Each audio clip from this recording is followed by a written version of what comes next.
As you pointed out, millions died. And, we've had over 1,000 people arrested for milling around the Capitol 3 years ago, January 6th. No one's been arrested for this. Millions dead. No one's been arrested. My brother ran into Tony Fauci in our family dog park in Washington the other day. He had Secret Service protection. He's retired. He works at Georgetown. He doesn't work for the U.S. government. He has government-financed security.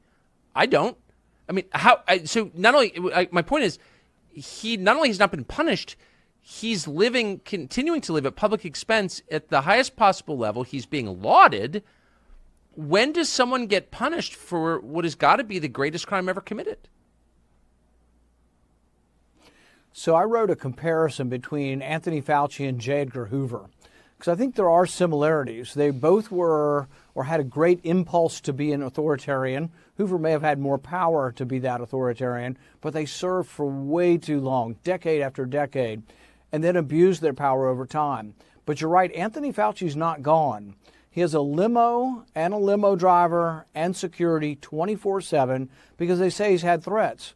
Well, I had 34 threats once earlier this week, in a week. 34 threats in a week, including people who say know where I am on a certain day at home and they'll see me there.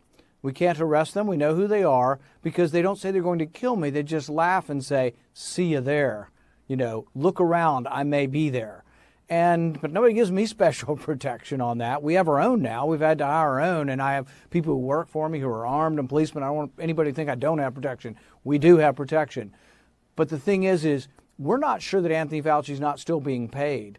We've asked whether he's being paid, and we've asked who's paying for his security. We do know that when he was active, he made between him and his wife was in charge of ethics. So if there was ever a problem with Anthony Fauci not being ethical, his wife would review the ethics, which I'm sure she was sure to tell him that if he was doing anything unethical. But their combined salary is about $800,000. His wealth went from $7 million to $12 million during the pandemic. He got $1 million prize from a private foundation. What kind of person, civil servant's allowed to take $1 million prize?